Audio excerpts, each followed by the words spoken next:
Assalamualaikum warahmatullahi wabarakatuh. Kembali lagi di channel Kelambu Hitam bersama saya Lukman yang akan selalu membawakan cerita horor untuk menemani aktivitas kalian semua. Gimana kabarnya teman-teman semua? Semoga kalian semua dalam keadaan sehat selalu dan dilancarkan rezekinya.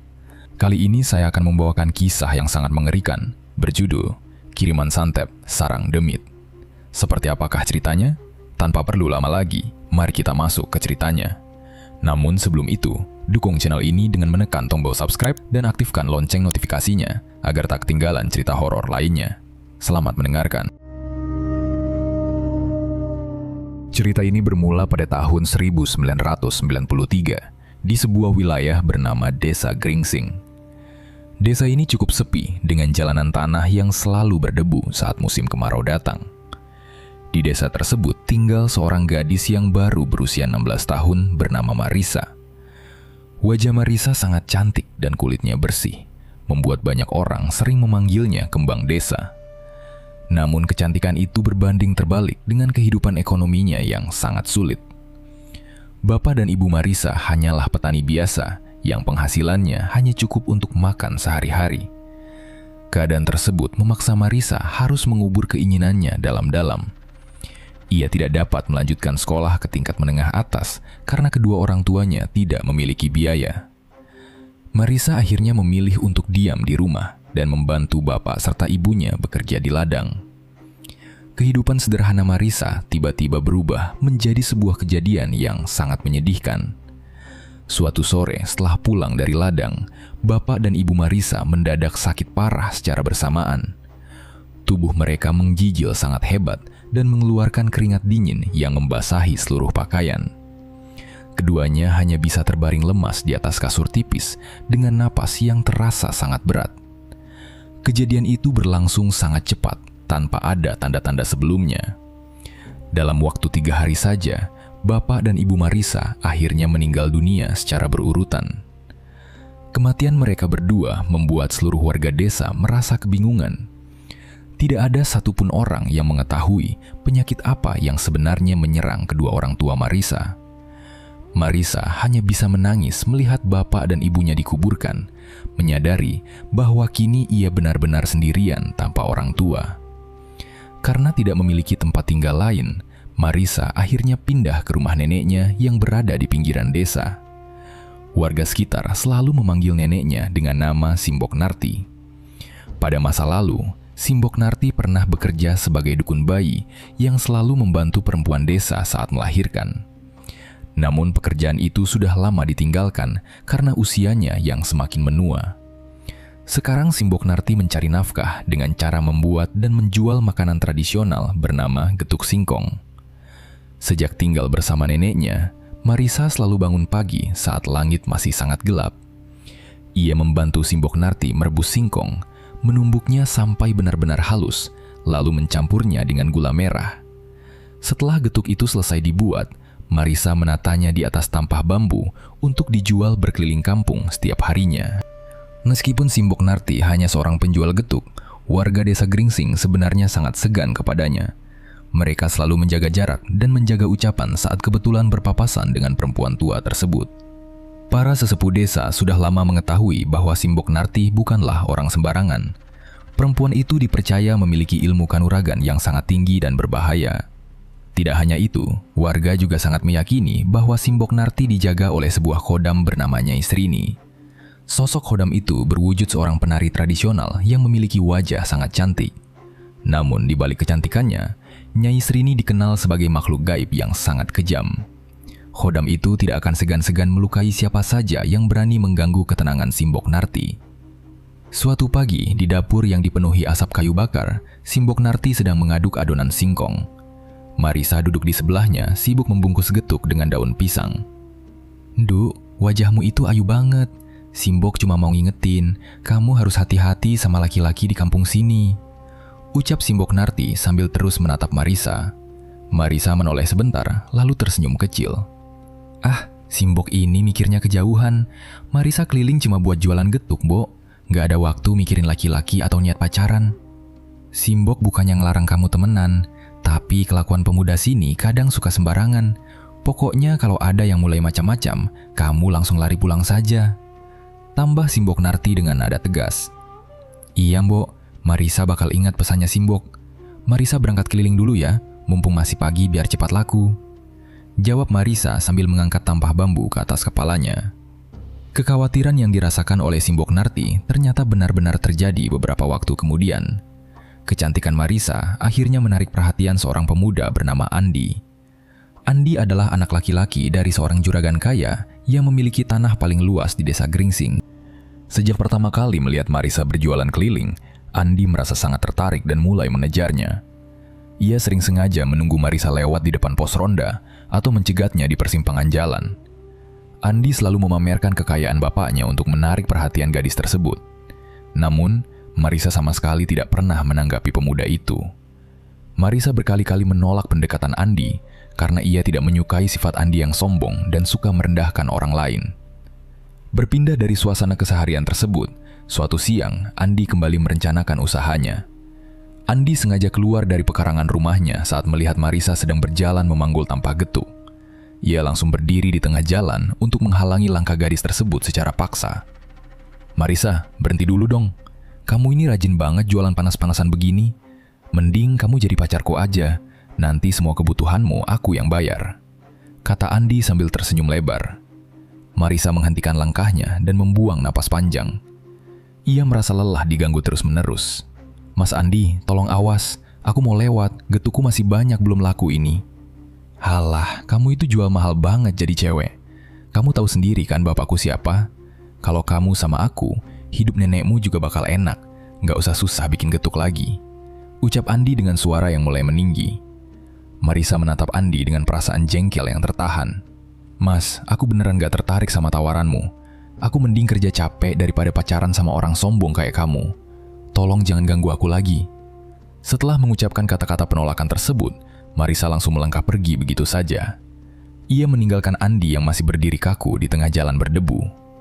Andi hanya bisa terdiam sambil menatap punggung Marisa yang perlahan menjauh dari pandangannya.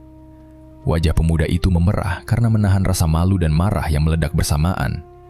Sebagai anak orang kaya yang selalu mendapatkan apa yang ia mau, penolakan ini membuat hatinya terasa sangat sakit.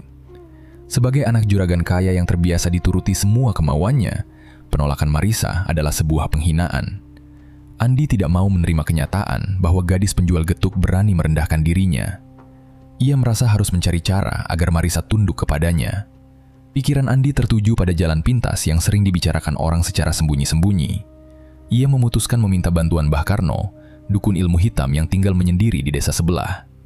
Malam itu, Andi menyiapkan uang dalam jumlah sangat banyak. Ia membungkus uang tersebut menggunakan kain hitam dan menyimpannya di jaket. Andi mengendarai sepeda motor menembus jalanan gelap menuju tempat tinggal dukun tersebut. Rumah Mbah Karno berada di pinggir hutan bambu yang sangat sepi dan jauh dari rumah warga lainnya. Suasana di sekitar rumah itu terasa sangat dingin dan berbau kemenyan. Andi mematikan mesin sepeda motornya dan berjalan mendekati pintu kayu yang terbuka. Mbah Karno sedang duduk bersila di atas tikar pandan sambil menghisap rokok. Laki-laki tua itu memakai pakaian serba hitam dan menatap Andi dengan tajam.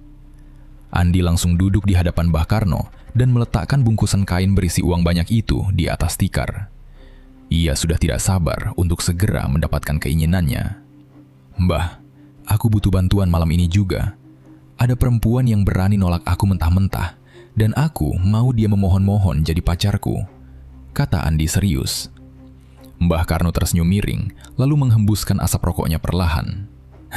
Kamu datang malam-malam bawa uang sebanyak ini, pasti mintanya yang paling ampuh. Siapa nama perempuannya dan dia anak siapa? Tanya dukun itu tenang. Namanya Marisa, kembang desa kampungku sendiri. Mbah harus bikin dia tergila-gila sama aku. Uang ini semuanya buat Mbah kalau berhasil bikin dia tunduk, ucap Andi. Itu perkara gampang buatku. Aku bakal kasih kamu ajian jaran goyang. Tapi kamu harus sanggup jalanin syaratnya selama 7 hari berturut-turut tanpa boleh putus di tengah jalan, balas Mbah Karno menjelaskan. Mbah Karno menjelaskan syarat yang harus dilakukan Andi agar pelet pengasihan itu bekerja. Selama 7 hari penuh, Andi harus menjalani puasa mutih. Ia hanya diizinkan memakan nasi putih tanpa lauk dan meminum air putih matang. Selain itu, setiap malam setelah selesai berpuasa, Andi harus duduk menyendiri di dalam kamar gelap. Ia harus membaca mantra ajian jaran goyang sesuai petunjuk Mbah Karno. Laki-laki tua itu mengingatkan bahwa Andi harus benar-benar membayangkan wajah Marisa saat membaca mantra agar pengaruhnya masuk ke pikiran gadis itu. Andi mengangguk mengerti dan yakin bisa menyelesaikan syarat tersebut. Ia membayangkan dalam waktu 1 minggu, Marisa akan mencarinya. Keesokan harinya, Andi mulai menjalankan semua syarat yang diberikan dukun itu tanpa terlewat. Ia benar-benar menahan rasa laparnya dan hanya memakan nasi putih serta meminum air putih selama 7 hari.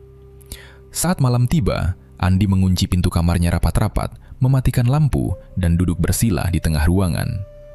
Ia memejamkan mata sambil membayangkan wajah cantik Marisa. Mulutnya tidak berhenti merapalkan mantra ajian jaran goyang sampai suaranya menjadi serak.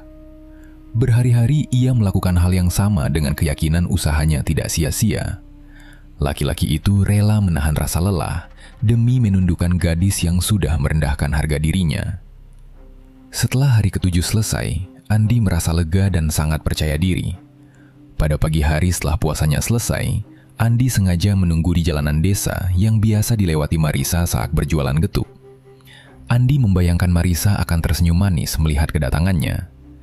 Tidak lama kemudian, Marisa terlihat berjalan mendekat memanggul tampah bambu di atas kepalanya. Andi merapikan pakaiannya dan menghalangi langkah gadis tersebut. Namun kenyataan yang terjadi sangat jauh dari harapan Andi. Marisa sama sekali tidak menunjukkan perubahan sikap sedikit pun. Wajah gadis itu tetap datar dan pandangannya memancarkan rasa tidak suka yang sangat jelas. Marisa menatap Andi dengan kesal, lalu memilih berjalan memutar untuk menghindari pemuda tersebut.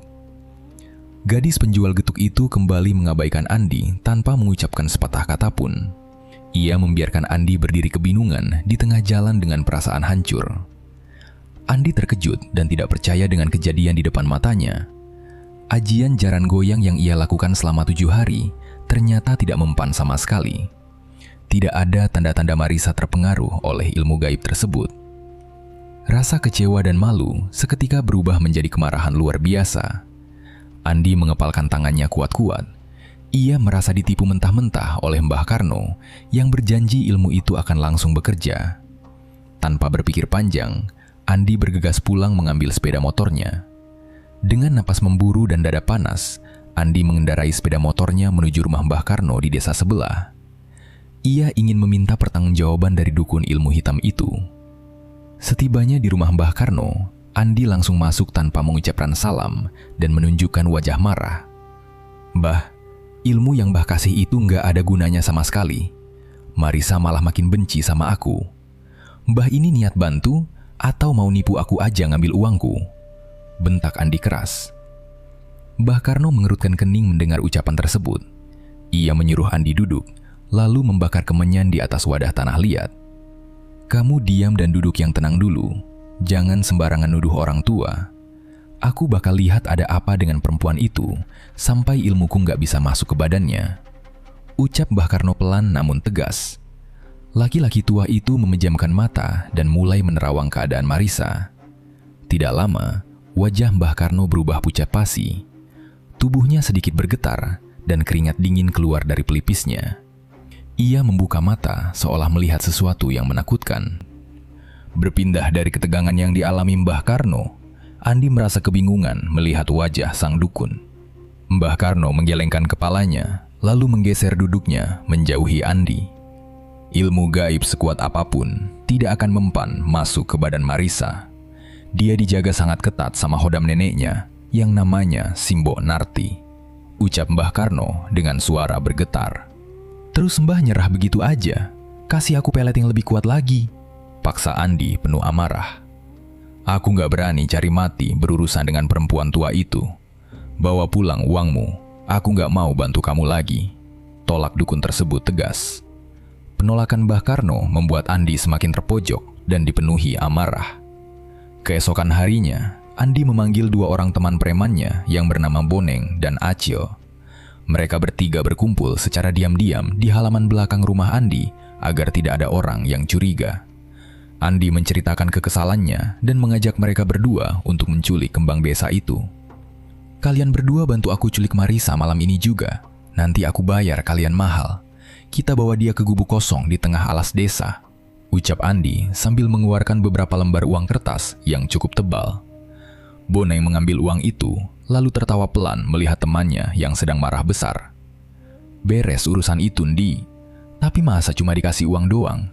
Kamu kan tahu Marisa itu kembang desa, cantiknya kayak apa. Boleh sekalian nggak kita ikut ngerasain?" balas Boneng dengan nada menggoda. Andi hanya mengangguk pelan dengan tatapan mata yang sangat tajam. "Terserah kalian berdua mau ngapain setelah aku kelar. Yang penting kalian tangkap dia hidup-hidup dan bawa ke gubuk tanpa ketahuan warga." Acil langsung menepuk pundak Andi, tanda setuju dengan rencana jahat tersebut. Berpindah dari rencana jahat Andi, suasana malam di rumah Simbok Narti terasa sangat tenang seperti biasanya. Hari sudah beranjak gelap dan suara jangkrik mulai terdengar bersahutan dari arah kebun. Simbok Narti sedang sibuk di dapur menyiapkan bahan-bahan untuk membuat getuk keesokan harinya. Setelah memeriksa semua persediaan, perempuan tua itu menyadari bahwa kelapa parut mereka kurang banyak. Padahal kelapa parut adalah bahan yang paling penting agar getuk buatannya terasa enak saat dijual. Simbok Narti kemudian memanggil Marisa yang sedang melipat pakaian di ruang depan. Ia meminta cucunya itu untuk pergi membeli kelapa parut di warung Wak Haji yang letaknya tidak terlalu jauh dari rumah mereka. "Dok, kelapanya ternyata kurang buat besok pagi. Kamu tolong belikan dulu di warung Wak Haji ya, mumpung warungnya belum tutup jam segini," kata Simbok Narti sambil memberikan beberapa keping uang. Marisa mengambil uang tersebut lalu memakai jaket tipisnya.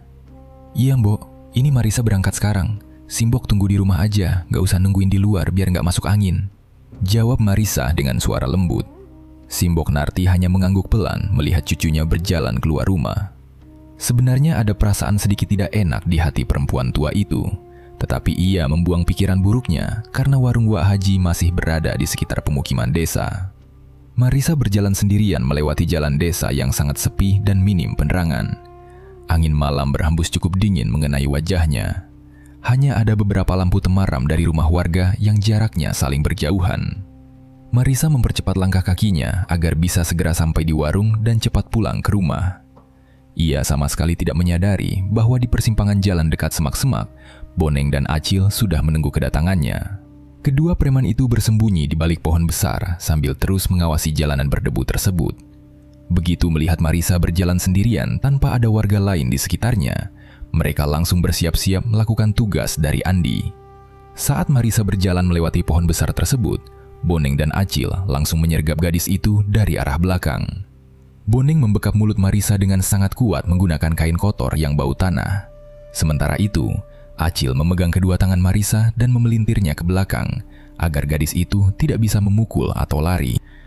Marisa meronta-ronta dengan tenaga sekuat mungkin dan berusaha berteriak minta tolong. Namun suara teriakannya tertahan oleh kain kotor tersebut dan tenaganya tidak sebanding dengan dua laki-laki dewasa. Boneng dan Acil kemudian menarik tubuh Marisa secara paksa masuk ke dalam hutan desa yang gelap gulita. Mereka menyeret gadis yang terus menangis ketakutan itu menuju sebuah gubuk kosong yang berada jauh dari rumah warga. Di dalam gubuk kosong yang hanya diterangi cahaya bulan dari celah atap, Andi sudah menunggu kedatangan mereka. Wajah Andi terlihat sangat puas saat melihat Boneng dan Acil melempar tubuh Marisa ke atas lantai tanah. Marisa menangis terseduh-seduh melihat Andi berdiri di depannya dengan tatapan mengerikan. Ia berusaha mundur dengan posisi duduk, namun punggungnya membentur dinding kayu gubuk yang sudah lapuk. "Mas Andi, tolong lepasin aku. Aku salah apa sama kamu sampai diginiin? Tolong biarin aku pulang. Kasihan nenekku nunggu di rumah sendirian," tangis Marisa sambil memohon dengan suara bergetar ketakutan. Andi malah tertawa keras mendengar permintaan tolong dari gadis tersebut. "Makanya, kalau jadi orang miskin itu jangan belagu. Sudah aku tanyain baik-baik, kamu malah nolak terus. Sekarang kamu rasain sendiri akibatnya berani nolak aku," bentak Andi tanpa ada rasa kasihan sedikit pun. Boneng dan Acil ikut tertawa melihat Marisa yang sudah gemetar tidak berdaya. Di dalam gubuk yang jauh dari pemukiman warga itu, kejahatan yang sangat mengerikan akhirnya terjadi. Marisa terus berusaha melawan dan meminta mereka melepaskannya, tetapi Andi dan kedua temannya sama sekali tidak peduli. Mereka bertiga secara bergantian memperkosa Marisa di atas lantai tanah yang dingin. Marisa menjerit dan memberontak sekuat tenaga, tetapi tubuhnya ditahan secara paksa oleh teman-teman Andi. Air matanya mengalir deras membasahi wajahnya yang dipenuhi debu tanah. Setelah kejadian tersebut selesai, tenaga Marisa benar-benar habis. Gadis penjual getuk itu hanya bisa menangis sangat lemah dengan kondisi tubuh yang hancur. Pikirannya benar-benar kosong menerima perlakuan keji yang baru saja ia alami. Setelah semua itu selesai, Andi berdiri merapikan pakaiannya dan menatap tubuh Marisa yang terbaring lemah. Meskipun sudah melakukan hal seburuk itu, Andi ternyata masih merasa sangat marah. Ia melihat mata Marisa tetap memancarkan rasa benci yang sangat dalam kepadanya, bukan rasa cinta seperti yang ia harapkan. Keputusasaan karena Marisa tidak akan pernah mencintainya membuat akal sehat Andi sepenuhnya hilang. Laki-laki itu berjalan ke bagian belakang gubuk dan menemukan sebuah batu sungai yang berukuran sangat besar.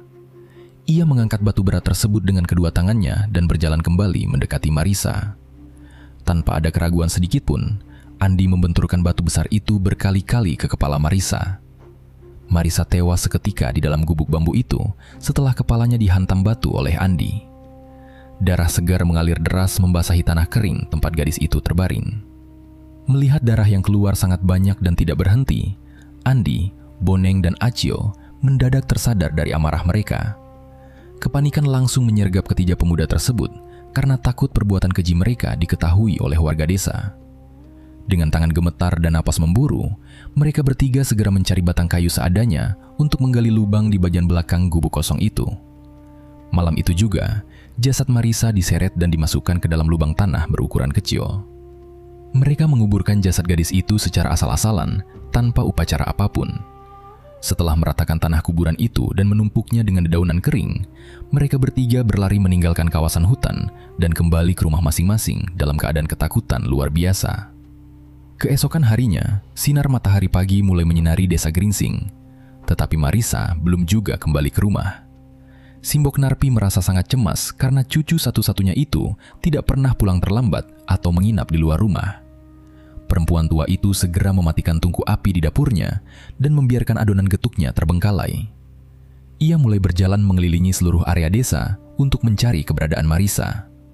Simbok Narti mendatangi warung Wak Haji yang letaknya berada di pertigaan jalan, tempat terakhir yang dituju cucunya semalam. Ia juga bertanya kepada beberapa tetangga yang sedang menyapu halaman atau berkumpul di depan rumah mereka. Namun semua warga hanya menggelengkan kepala dan tidak ada satupun orang yang melihat gadis penjual getuk tersebut. Pencarian terus dilakukan oleh Simbok Narti menyusuri setiap jalan setapak, tetapi hasilnya tetap nihil, tanpa ada petunjuk sedikit pun yang ditinggalkan. "Wah Haji, semalam Marisa beneran gak sampai ke warung sini buat beli kelapa?" tanya Simbok Narti dengan wajah terlihat sangat cemas dan kebingungan. Wak Haji menghentikan pekerjaannya lalu menggelengkan kepalanya. "Sumpah Mbok, semalam warung saya sepi banget gara-gara hawa dingin. Marisa sama sekali gak kelihatan mampir ke sini. Saya malah tutup warung lebih cepat dari biasanya." Simbok Narti menghela napas panjang sambil memegang dadanya yang berdetak tidak karuan. "Aduh Gusti, cucuku pergi kemana ini? Perasaanku kok rasanya gak enak banget dari semalam. Takut ada apa-apa sama bocah perempuan itu."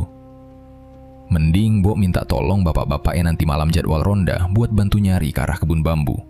Siapa tahu dia cuma kesasar di jalan atau numpang neduh di tempat orang." Balas Wak Haji mencoba menenangkan tetangganya yang sedang panik itu. Beberapa hari setelah hilangnya Marisa, suasana desa Gringsing tiba-tiba digegerkan oleh kabar kematian yang sangat mengejutkan. Warga berkerumun di belakang sebuah rumah kayu. Acil ditemukan sudah tidak bernyawa karena tenggelam di dalam sumur tua yang letaknya persis di belakang rumahnya sendiri. Saat jasadnya berhasil ditarik ke atas oleh beberapa warga, kondisi tubuh Acil terlihat sangat mengerikan dan membuat banyak orang bergidik ngeri. Kedua matanya melotot tajam, seolah melihat sesuatu yang menakutkan sebelum mati, sedangkan mulutnya dipenuhi oleh air yang bercampur lumpur hitam dari dasar sumur. Kematian Acil menjadi perbincangan panas karena dinding sumur itu dibangun cukup tinggi dari permukaan tanah. Sangat tidak masuk akal jika seorang pemuda dewasa dan kuat seperti Acil bisa terpleset lalu jatuh sendiri secara tidak sengaja ke dalam sumur tersebut.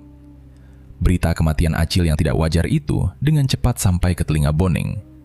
Kejadian tersebut membuat Boneng merasa sangat ketakutan saat berada di dalam rumahnya. Sejak malam kejadian pemerkosaan dan pembunuhan di gubuk hutan tersebut, pemuda itu sudah tidak pernah bisa tidur dengan tenang. Setiap malam ketika jarum jam menunjuk angka 1 dini hari, suhu di dalam kamar Boneng tiba-tiba berubah menjadi sangat dingin hingga menusuk tulang. Di sudut ruangan yang gelap gulita, sosok Marisa mulai menampakkan diri dalam wujud kuntilanak. Penampilannya sangat mengerikan, dengan wajah yang hancur berantakan akibat hantaman batu kali. Darah kental terus menetes tanpa henti dari kepalanya hingga membasahi lantai kamar. Sosok arwah penasaran itu selalu menatap tajam ke arah Boneng sambil menangis dengan suara yang sangat menyayat hati. "Boneng, kamu pikir kalian bertiga bisa hidup tenang habis ngelakuin hal jahanam ini ke aku? Kalian semua bakal ngerasain sakit yang sama persis kayak aku," ucap arwah Marisa dengan suara parau yang menggema memantul di seluruh dinding kamar. Boneng meringkuk ketakutan di pojok kasurnya sambil menutup kedua telinganya rapat-rapat menggunakan bantal. "Ampun Marisa, sumpah bukan aku yang bunuh kamu. Itu semua idenya Andi. Tolong jangan ganggu aku lagi, aku minta ampun." Sosok kuntilanak berbaju kotor itu malah tertawa melengking, memecah keheningan malam yang sunyi. "Temanmu si Acil sudah aku tarik kakinya sampai mati pelan-pelan di dalam sumur. Sekarang tinggal nunggu giliran kamu sama Andi yang harus ikut nemenin aku di tanah sana." Mendengar ucapan arwah tersebut, sekujur tubuh Boneng langsung bergetar sangat hebat dan napasnya terasa sangat sesak seperti tercekik. Ia akhirnya baru menyadari bahwa kematian sahabatnya di dalam sumur bukanlah sebuah kecelakaan biasa seperti yang dipikirkan warga, melainkan murni pembalasan dendam dari gadis yang telah mereka bunuh. Bayangan wajah Acil yang membengkak penuh lumpur terus berputar di dalam kepala Boneng, bergantian dengan wujud kuntilanak berlumuran darah di depannya. Malam itu terasa berjalan sangat panjang dan lambat bagi pemuda yang sedang diliputi rasa bersalah tersebut. Boneng hanya bisa menangis meringkuk tanpa berani memejamkan matanya sedikit pun. Teror menakutkan yang dialami Boneng terus berlangsung tanpa henti selama 1 minggu penuh.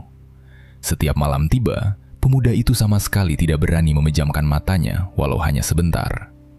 Rasa kantuk yang sangat berat selalu kalah oleh rasa takut yang sangat luar biasa.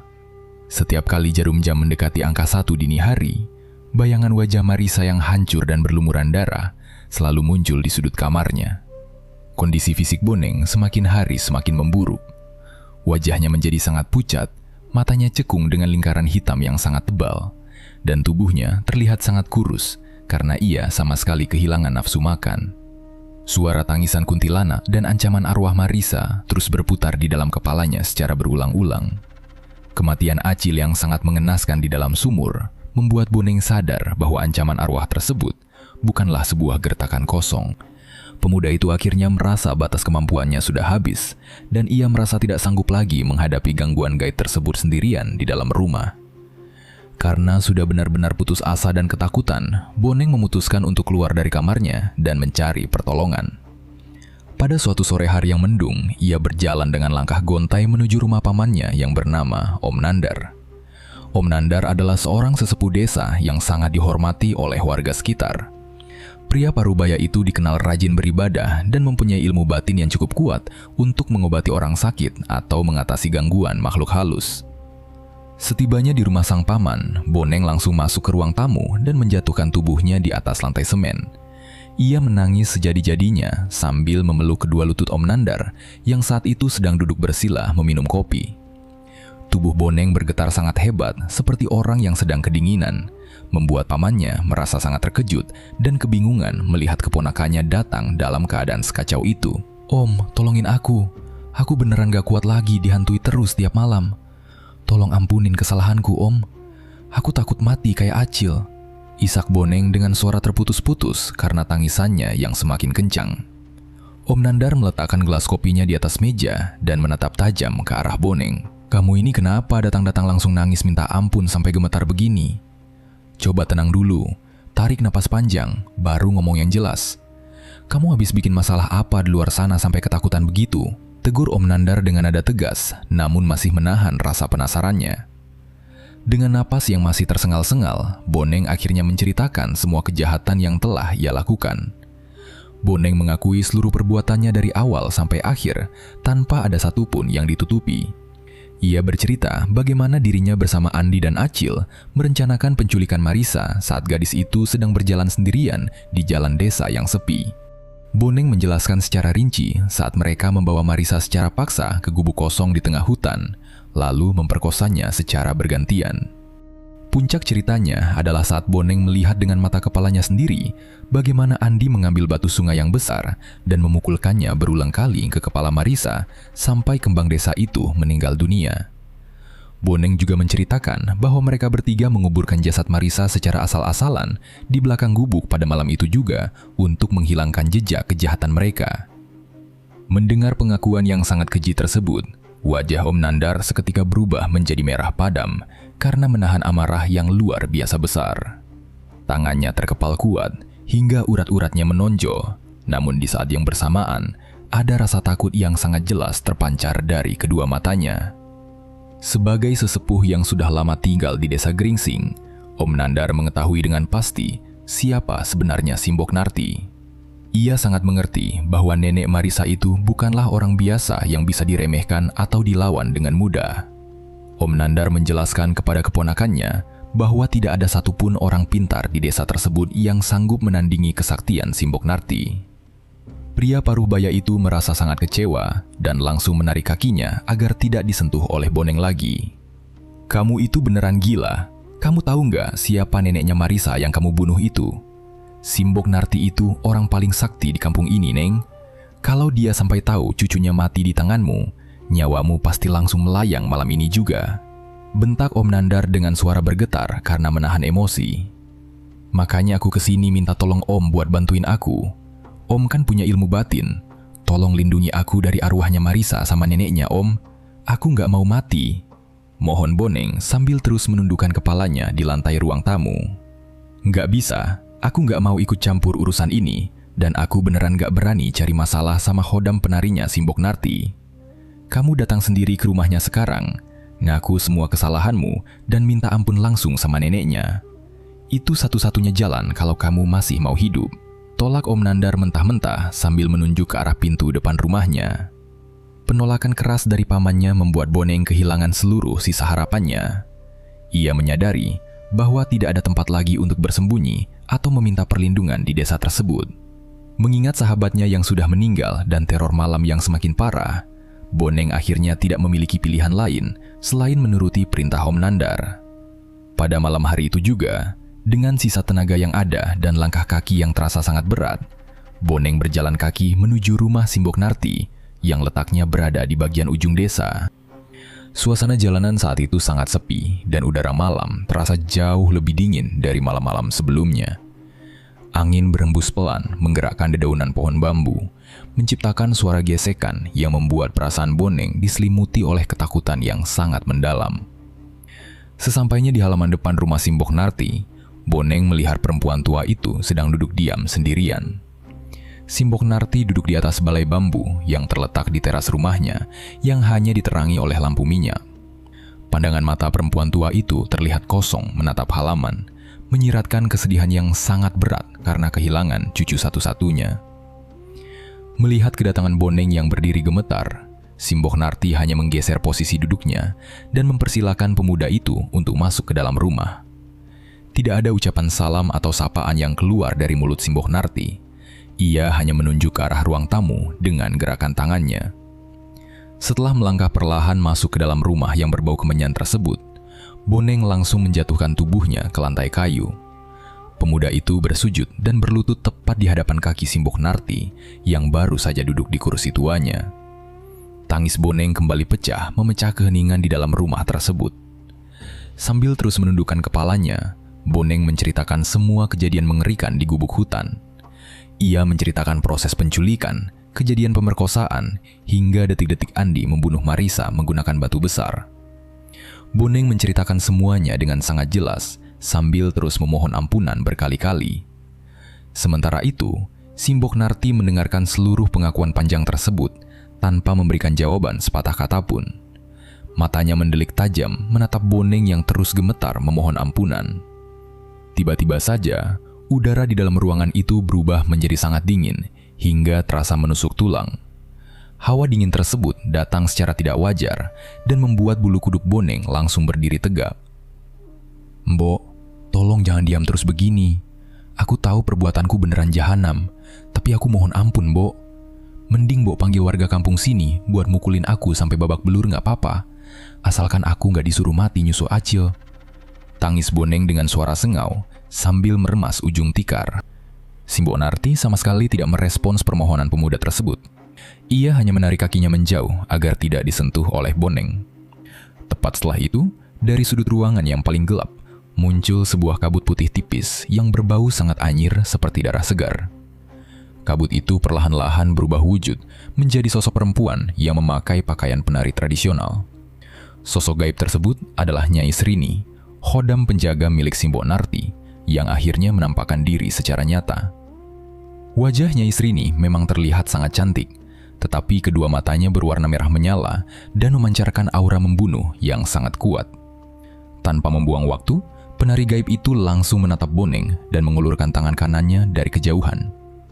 Kekuatan gaib dari tangan Nyai Srini langsung mencekik leher Boneng dengan sangat kuat meskipun tidak ada sentuhan fisik.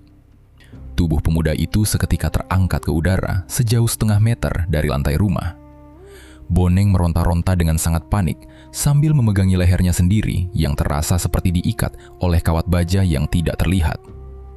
Kedua kakinya menendang-nendang udara berusaha mencari pijakan, sementara wajahnya berubah menjadi sangat merah karena saluran napasnya tertutup rapat.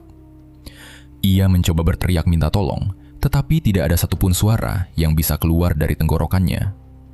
Beberapa detik kemudian, terdengar suara tulang patah yang sangat keras memecah kesunyian malam di rumah itu.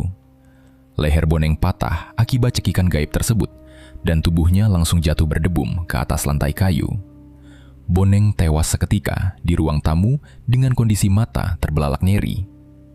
Kematian Boneng di depan matanya ternyata sama sekali belum meredakan kemarahan di dada Simbok Narti. Perempuan tua itu melangkah santai melewati mayat Boneng begitu saja dan berjalan menuju ke halaman belakang rumahnya. Ia mengambil seekor ayam cemani peliharaannya, yaitu ayam yang seluruh tubuh hingga darahnya berwarna hitam pekat.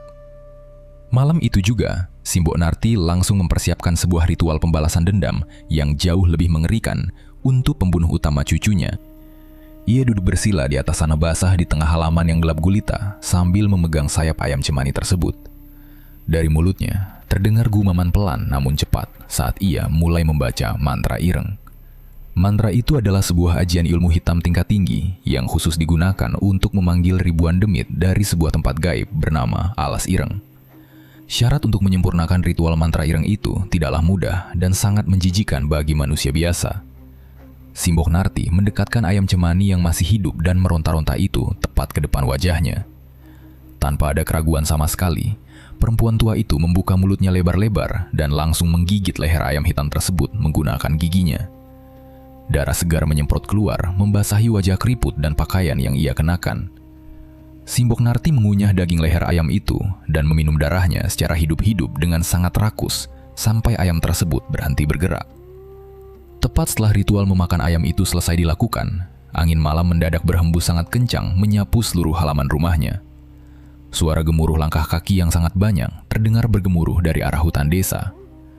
Ribuan demit dengan berbagai wujud yang sangat mengerikan akhirnya datang berbondong-bondong merespons panggilan mantra tersebut. Makhluk-makhluk gaib itu berterbangan dan merayap memenuhi halaman rumah Simbok Narti yang semula sepi. Di barisan paling depan, sosok Nyai Srini berdiri tegak memimpin ribuan demit dari alas ireng tersebut. Simbok Narti bangkit berdiri dari duduknya, lalu mengusap sisa darah ayam di sekitar mulutnya menggunakan punggung tangan. Ia menatap ke arah pasukan gaib di depannya dengan sorot mata penuh dendam kesumat yang siap dilampiaskan. "Kalian semua dengerin perintahku malam ini. Langsung berangkat ke rumah juragan tanah yang ada di tengah desa sekarang juga. Serang anak laki-lakinya yang namanya Andi. Hancurin hidupnya malam ini juga. Jangan pernah kasih ampun buat dia sama keluarganya." Perintah Simbok Narti dengan nada suara serak dan penuh penekanan. Setelah mendengar perintah tegas dari tuannya, Ribuan demit yang dipimpin oleh Nyai Srini langsung melesat pergi meninggalkan pekarangan rumah tersebut menuju rumah keluarga Andi. Angin kencang kembali berhembus menabrak pepohonan mengiringi kepergian mereka.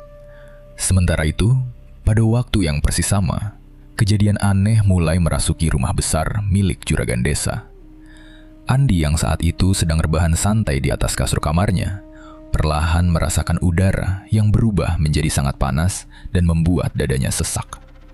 Secara tiba-tiba, otot-otot di tubuhnya menegang kaku, dan ia mulai merasakan guncangan hebat yang membuatnya sama sekali tidak bisa mengendalikan gerakannya sendiri. "Pak, Bu, tolongin Andi ke sini, Pak. Badanku kaku semua, ditarik-tarik gak bisa gerak ini, tolong."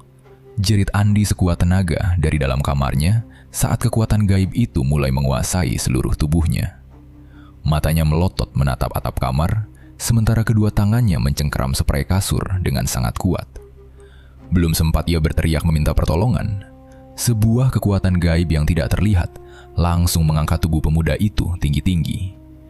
Tubuh Andi kemudian dibanting dengan sangat keras ke arah lantai keramik berulang kali.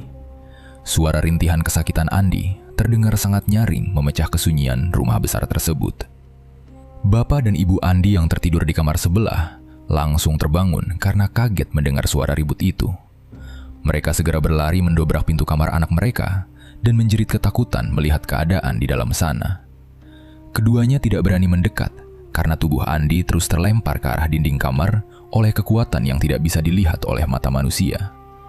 Ibu Andi jatuh terduduk di dekat ambang pintu kamar sambil menangis keras memanggil nama anaknya.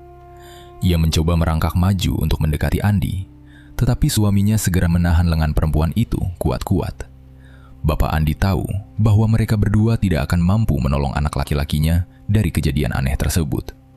Karena panik dan bingung harus berbuat apa, Bapak Andi segera berlari keluar rumah menuju pemukiman warga. Ia pergi menjemput Ustadz Romli, seorang pemuka agama desa yang sering dimintai tolong untuk mengobati gangguan makhluk gaib. Tidak butuh waktu lama, Ustadz Romli datang berlari bersama Bapak Andi menembus jalanan malam. Namun begitu langkahnya sampai di depan pintu kamar Andi, Ustadz Romli tiba-tiba berhenti. Wajah pria paruh baya itu berubah tegang saat merasakan udara di dalam ruangan tersebut terasa sangat panas dan berat saat dihirup. Ustadz Romli segera mengambil posisi duduk menyilang kaki di dekat kasur. Ia menjaga jarak dari tubuh Andi yang masih terus meronta-ronta menahan sakit. Pemuka agama itu memejamkan mata, lalu mulai membacakan doa pengusir makhluk gaib dengan suara yang sangat lantang. Namun setelah beberapa ayat dibacakan tanpa henti, keadaan Andi sama sekali tidak membaik. Ustadz Romli justru mulai terlihat sangat kelelahan menghadapi perlawanan dari makhluk yang ada di dalam tubuh pemuda itu. Keringat dingin keluar deras membasahi dahi dan seluruh pakaiannya. Urat-urat di leher Ustadz Romli terlihat menonjol karena ia harus mengeluarkan seluruh kekuatan batinnya. Napas sang Ustadz mulai tersengal-sengal karena tekanan gaib dari tubuh Andi semakin lama terasa semakin kuat menekan dadanya. Karena tidak kuat lagi bertahan, Ustadz Romli menghentikan bacaan doanya dan membuka matanya lebar-lebar. Ia menatap kedua orang tua Andi dengan napas terengah-engah dan wajah yang sangat lelah. "Pak, Bu, maaf banget, saya beneran tidak sanggup melanjutin ini. Jin yang masuk ke badannya Andi ini bukan cuma 1 atau 2 makhluk saja, tapi jumlahnya beneran ada ribuan," ucap Ustadz Romli dengan suara bergetar sambil mengusap keringat di keningnya. Ibu Andi menangis semakin keras mendengar penjelasan dari pemuka agama tersebut. "Pak Ustadz, jangan nyerah dulu. Andi itu anak saya satu-satunya. Tolong bacain doa yang paling manjur, Pak. Kasihan anak saya kesakitan begitu dipukul benda tidak kelihatan." Bapak Andi juga langsung mendekat dan memegang lengan pemuka agama itu. "Tolong diusahakan lagi, Pak Ustadz. Berapapun biayanya, pasti saya bayar sekarang juga. Bapak butuh uang berapa aja saya kasih. Yang penting anak saya bisa sembuh malam ini." Ustadz Romli kembali menggelengkan kepalanya perlahan sambil memegang dadanya yang mulai terasa sakit. "Ini bukan masalah bayaran, Pak. Tubuh anak Bapak sekarang sudah diubah jadi sarang demit. Terlalu banyak makhluk gaib yang ngumpul di dalam badannya sampai menyatu sama darah dagingnya. Hal ini udah mustahil buat disembuhkan manusia biasa." Tepat pada saat Ustadz Romli selesai berbicara, sebuah hantaman kekuatan gaib yang sangat keras tiba-tiba mengenai dada pemuka agama tersebut. Tubuh Ustadz Romli langsung terlempar jauh ke arah belakang hingga menghantam sebuah lemari pakaian berbahan kayu di sudut ruangan. Suara punggung yang menabrak kayu terdengar sangat keras. Ustadz Romli langsung memuntahkan darah berwarna merah gelap ke atas lantai dan jatuh tersungkur. Ia menyadari keselamatannya sendiri sangat terancam jika ia tetap memaksa ikut campur dalam urusan gaib di rumah tersebut. Ustadz Romli segera memohon izin untuk pergi meninggalkan ruangan itu karena ia benar-benar tidak sanggup meneruskan usaha penyembuhan Andi. Bapak Andi tidak bisa menahan kepergian pemuka agama itu dan hanya bisa menatap pasrah dengan wajah yang sangat sedih. Setelah Ustadz Romli pergi menjauh, Bapak Andi memberanikan diri berjalan mendekat ke arah anaknya. Pemandangan di dalam kamar itu menjadi semakin mengerikan dari sebelumnya. Tubuh Andi kembali melayang naik sampai mendekati atap kamar, lalu dibanting turun ke lantai keramik dengan sangat keras berulang kali. Suara tulang belulang Andi yang patah terdengar sangat jelas di telinga bapaknya. Setelah bantingan terakhir, tubuh pemuda itu akhirnya terbaring kaku di lantai dengan posisi tubuh yang berantakan. Secara tiba-tiba, rahang bawah Andi terbuka turun sangat lebar melebihi batas wajar mulut manusia, sampai terdengar suara sendi tulangnya terlepas. Dari dalam mulut dan kerongkongan Andi yang terbuka itu, perlahan merayap keluar berbagai macam binatang mengerikan secara terus-menerus. Kelabang berwarna hitam, kalajengking berukuran besar, dan banyak ular berbisa ukuran kecil keluar bertumpuk-tumpuk dari arah sana. Hewan-hewan menjijikan itu keluar dalam jumlah yang sangat banyak dan langsung menyebar menutupi seluruh kulit Andi. Tanpa membuang waktu, binatang gaib tersebut mulai menggigit dan memakan daging pemuda itu hidup-hidup. Andi sama sekali tidak bisa berteriak atau mencoba bergerak melarikan diri karena semua tulang di lengan dan kakinya sudah hancur lebur. Ia terpaksa merasakan rasa sakit yang paling parah saat ribuan hewan berbisa itu menggerogoti badannya. Bapak Andi hanya berdiri kaku di ambang pintu dan tidak mampu berbuat apa-apa melihat kejadian yang sangat menyeramkan tersebut.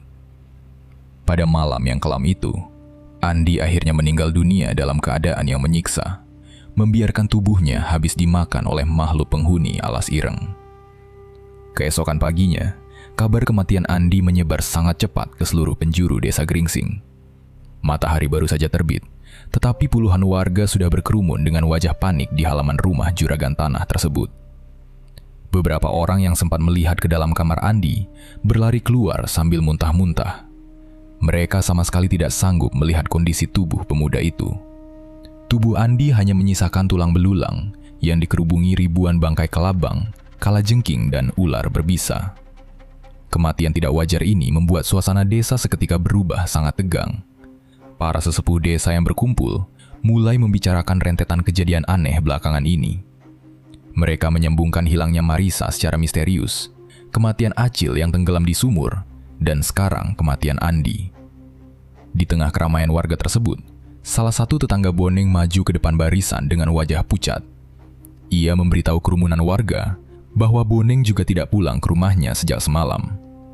Warga semakin menaruh curiga karena Andi, Acil, dan Boneng selalu terlihat bermain bersama. Pak RT, si Boneng dari semalam dicari ibunya keliling kampung tapi nggak ketemu. Padahal dia kelihatan jalan sendirian ke arah rumah Simbok Narti sehabis Isya. Ini pasti ada hubungannya sama hilangnya Marisa, Pak. Ucap seorang bapak dengan suara cemas. Pak RT mengusap wajahnya yang terlihat kelelahan menghadapi masalah warganya. Iya juga, dari kemarin yang kena musibah teman-temannya si Andi semua.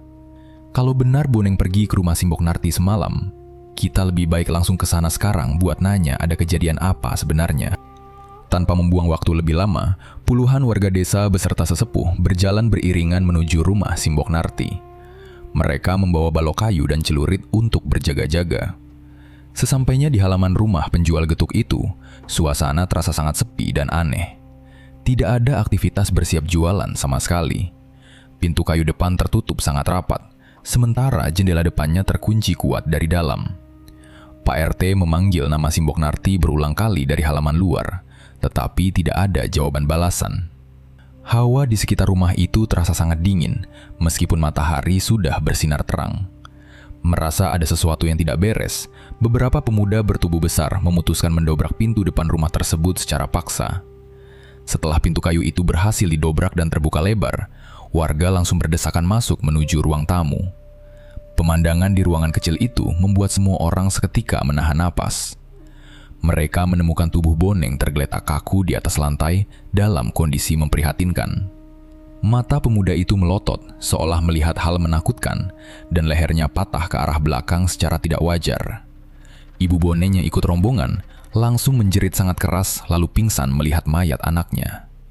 Namun, hal yang paling membuat warga kebingungan adalah ketiadaan Simbok Narti di tempat kejadian perkara. Perempuan tua yang memiliki kodam penari itu sudah tidak ada di rumahnya sendiri. Warga mulai berpencar memeriksa setiap sudut ruangan sampai ke dapur. Mereka sama sekali tidak berhasil menemukan keberadaan nenek Marisa tersebut. Di halaman belakang rumah, warga justru menemukan pemandangan yang jauh lebih menyeramkan. Di atas tanah basah, terdapat sisa-sisa sesajen yang berserakan, tikar anyaman pandan, dan bangkai ayam cemani. Bangkai ayam berwarna hitam pekat peliharaan Simbok Narti itu kondisinya sangat mengenaskan. Bagian lehernya terkoyak parah, dan darahnya sudah habis mengering terserap tanah. Para sesepuh desa yang melihat sisa peralatan ritual tersebut langsung menyadari sebuah bahaya. Simbok Narti baru saja menyelesaikan ritual pemanggilan makhluk halus dari ilmu hitam yang dampaknya sangat mengerikan bagi desa. Mengetahui kenyataan tersebut, warga segera membagi kelompok untuk menyebar mencari keberadaan Simbok Narti. Mereka memeriksa seluruh pelosok pemukiman, mencari di gubuk kosong, hingga melangkah cukup jauh ke area hutan desa. Mereka berharap bisa secepatnya menemukan perempuan tua itu untuk meminta penjelasan tentang kematian Boneng dan Andi. Pencarian massal itu terus dilakukan tanpa lelah sampai langit sore mulai berubah gelap. Tetapi usaha mereka tidak membuahkan hasil sedikit pun. Simbok Narti seolah ditelan bumi dan lenyap tanpa meninggalkan petunjuk arah pelarian. Malam harinya, warga terpaksa pulang ke rumah masing-masing dengan membawa rasa ketakutan luar biasa, membayangkan apa yang akan menimpa desa mereka. Beberapa tahun terus berlalu sejak kejadian mengerikan di rumah juragan tanah tersebut. Namun, nasib desa Gringsing tidak pernah kembali menjadi desa yang aman. Selama Simbok Narti menghilang dari desa, ribuan makhluk gaib yang dipanggil dari alas ireng ternyata tidak ikut kembali ke alam mereka. Makhluk-makhluk pembawa petaka itu justru memilih menetap dan berkembang biak di area pemukiman manusia. Setiap malam hari tiba, suasana desa Gringsing berubah menjadi arena teror yang sangat mencekam. Warga yang nekat keluar malam selalu diganggu oleh penampakan yang menyeramkan. Sosok pocong bermata merah sering terlihat melompat di antara pohon pisang. Kuntilanak terus-menerus menangis melengking di atap rumah, hingga bayangan genderuwo raksasa berdiri menghalangi jalanan desa. Teror gaib dari para demit alas itu terjadi setiap hari secara terus-menerus tanpa henti. Warga desa yang hidupnya selalu tertekan, perlahan mulai kehilangan akal sehat dan keberanian mereka. Hampir setiap minggu ada saja keluarga yang sakit aneh atau mengalami gangguan jiwa karena ketakutan. Mengingat tidak ada satupun orang pintar yang mampu mengusir ribuan demit tersebut, warga akhirnya memilih menyerah. Satu persatu keluarga mulai mengemasi pakaian dan barang berharga, lalu pergi meninggalkan rumah mereka selamanya untuk mencari tempat aman. Kepindahan besar-besaran itu membuat ratusan rumah kayu di desa Gringsing dibiarkan kosong. Rumah-rumah itu mulai hancur dimakan rayap. Pada akhirnya, seluruh penduduk desa habis merantau dan desa Gringsing resmi berubah menjadi desa mati. Bertahun-tahun setelah warga pergi, Simbok Narti akhirnya kembali ke desa Gringsing. Perempuan renta itu berjalan melewati jalanan utama yang kini ditumbuhi rumput liar setinggi pinggang. Tangannya memegang tongkat erat-erat sambil menatap sekeliling desa yang hancur lebur tanpa penghuni. Tidak ada lagi suara anak kecil atau ibu-ibu menyapu halaman. Rumah kayu yang dulu kokoh kini lapuk dengan atap yang rubuh. Simbok Narti terus berjalan membelah kesunyian menuju rumahnya di ujung jalan. Langkahnya berhenti ketika ia melihat bayangan hitam besar bergerak di balik pohon beringin. Suara tawa makhluk gaib terdengar menggema dari berbagai arah, seakan menyambut kepulangan sang pemanggil. Keberadaan ribuan demit yang diundangnya di masa lalu kini telah menguasai seluruh desa. Simbok Narti hanya berdiri diam di tengah desa mati tersebut, sementara ratusan pasang mata gaib terus menatapnya tajam dari dalam kegelapan yang tidak ada ujungnya. Cerita pun berakhir. Terima kasih buat teman-teman yang udah menyimak cerita ini sampai akhir. Buat teman-teman yang baru bergabung, jangan lupa untuk subscribe dan aktifkan lonceng notifikasinya. Nantikan cerita horor terbaru dari Kelambu Hitam. Saya Lukman, mohon pamit undur diri. Wassalamualaikum warahmatullahi wabarakatuh.